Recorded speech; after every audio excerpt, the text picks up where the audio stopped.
शिक्षण योजना की श्रृंखला में आज पर्यावरण विषय की शिक्षण योजना प्रस्तुत है और इसको 6, 7 और 8 तीनों क्लास में पढ़ाया जा सकता है। तो इसको बनाने का क्या तरीका है ये आप देख सकते हैं। इसके लिए आप देखिए 4 कॉलम खींचे गए हैं। पहला दिनांक, दूसरा कक्षा और तीसरा जो है विषय का, चौथा कालांश। दिनांक आप अपनी डेट के अनुसार डाल सकते हैं। क्लास है 6, 7 और 8 क्योंकि यह सामूहिक शिक्षण का विषय है। तो इसके बाद कालांश भी अपनी सुविधा के अनुसार आप किस पीरियड में इसको पढ़ाएंगे उस हिसाब से आप डालें। फिर आते हैं लर्निंग आउटकम पर। तो इसके लर्निंग आउटकम है बच्चे शिक्षण संबंधी परिणाम जो है इस पाठ के आप जो कह सकते हैं कि बच्चे अपने आसपास की वस्तुओं के विषय में बता लेते हैं क्योंकि बच्चे जानते हैं।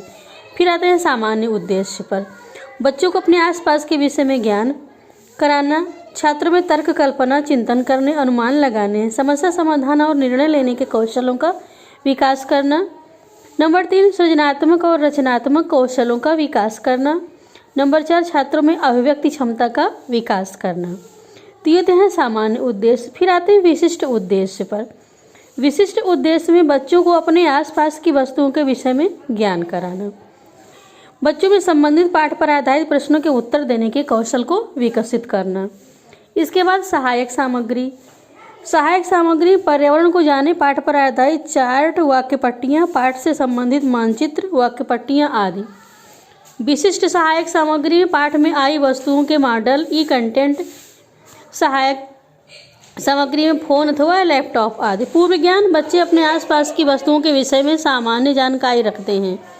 फिर है प्रस्तावना के प्रश्न और इधर संभावित प्रश्न। शिक्षिका बच्चों को आसपास की वस्तुओं को दिखाने के पश्चात ये पूछेंगी अपने चारों ओर आप कौन कौन सी वस्तुओं को देख रहे हैं। बच्चे उत्तर देते हैं घर, खेत, पशु, घास, पेड़, मिट्टी आदि। फिर तालाब में पाए जाने वाले जंतुओं के विषय में बताइए, मछली, बत्तख, मेढक आदि। किसी ऐसे जंतु का नाम बताइए जो जल और थल दोनों स्थल पर रहता हो। बच्चे बताते हैं मेढक। फिर धरती पर उजाला कहाँ से आता है। बच्चे समस्यात्मक उस समय की कौन सी चीज़ें बताएं, इस समय समस्यात्मक प्रश्न उत्पन्न होता है यहाँ पर। फिर आते हैं उद्देश्य कथन। बच्चों आज हम लोग अपने पर्यावरण को जाने पाठ को पढ़ेंगे और अपने आसपास की वस्तुओं के विषय में जानेंगे। फिर आता है प्रस्तुतिकरण का चरण। प्रस्तुतिकरण में शिक्षिका द्वारा पाठ का प्रस्तुतिकरण 2 अन्वितों में किया गया है। प्रथम अन्विति, इसके अंतर्गत सर्वप्रथम शिक्षिका बच्चों को उचित उतार एवं चढ़ाव के साथ पाठ को पढ़कर सुनाएंगी और पठन पूर्व, पठन के दौरान तथा पठन के पश्चात 3 प्रकार की गतिविधियां करवाई जाएंगी। अब आते हैं पठन पूर्व पर। बच्चों को पाठ का प्रथम पृष्ठ दिखाते हुए इस पाठ में क्या क्या दिखाई दे रहा है, हमारे चारों ओर कौन कौन सी वस्तुएं हैं, क्या सूर्य तथा चंद्रमा की हमारे पर्यावरण भी का अंग है, हमारे पर्यावरण में और कौन सी वस्तुएं आती हैं। फिर पाठ अपने पर्यावरण को जाने। पठन पूर्व गतिविधियों के बाद शिक्षिका बच्चों को पाठ पढ़ाकर सुनाएंगे तथा संवाद स्थापित करेंगे। पर्यावरण को 2 भागों में बांट सकते हैं, प्राकृतिक पर्यावरण तथा मानवीय पर्यावरण। फिर आता है पाठ के दौरान अपने आसपास मनुष्य की बनाई हुई कौन कौन सी वस्तुएं हैं, हमारे आसपास ईश्वर की बनाई हुई कौन कौन सी वस्तुएं हैं। शिक्षिका पाठ को पढ़ेंगी तथा बीच में रुककर ऊपर लिखे गए प्रश्न पर चर्चा करेंगे तथा बच्चों को चिंतन और कल्पना के आधार पर इन प्रश्नों का उत्तर देने को कहेंगी। इस प्रकार कल्पना तथा अनुमान की पुष्टि के लिए पाठ को आगे बढ़ाएंगे।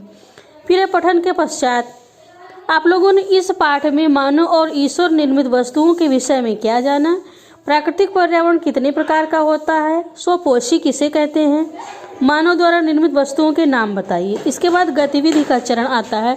शिक्षिका सारे बच्चों को गोल घेरे में बैठाकर हर किसी के हाथ में मानव निर्मित और ईश्वर निर्मित वस्तुओं की पृथक पृथक छायाप्रति देकर बैठाएंगी। बच्चे एक स्वर में गाएंगे, हमको बनाया, हमको बनाया। अगर वस्तु ईश्वर द्वारा निर्मित तो कहेंगे भगवान ने, भगवान ने। फिर इसके बाद हमको बनाया, हमको बनाया।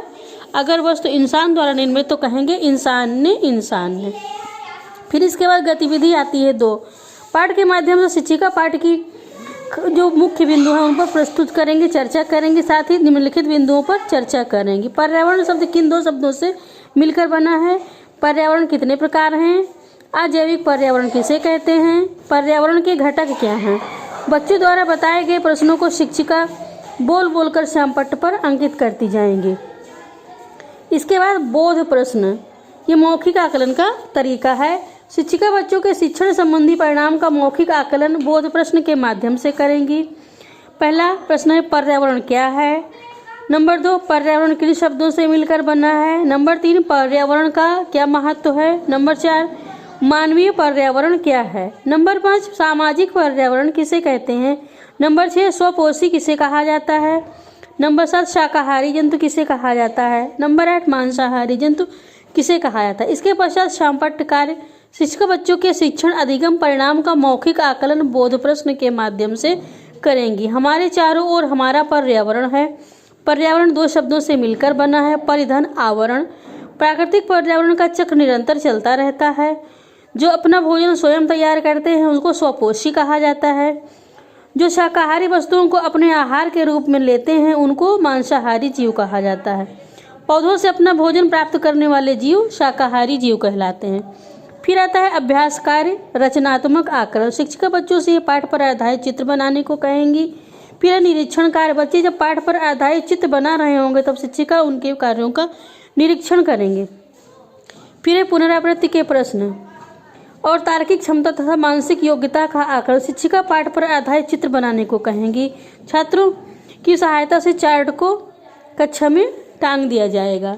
इसके बाद गृह कार्य में शिक्षिका पाठ से संबंधित अभ्यास कार्य को बच्चों को करने के लिए कहेंगे। बच्चे प्रश्नों के उत्तर लिखकर लाएंगे। तो इस प्रकार पर्यावरण पाठ पर आधारित शिक्षण योजना प्रस्तुत थी। आप सबको कैसी लगी? अगर आपको उपयोगी लगे तो लाइक और शेयर करें, साथ ही अन्य लोगों को भी इसको शेयर करें ताकि और भी इसकी उपयोगिता बढ़ जाए। आप सबका वीडियो देखने के लिए बहुत बहुत धन्यवाद। फिर मिलेंगे इसी प्रकार की नई जानकारी के साथ। तब तक के लिए नमस्कार।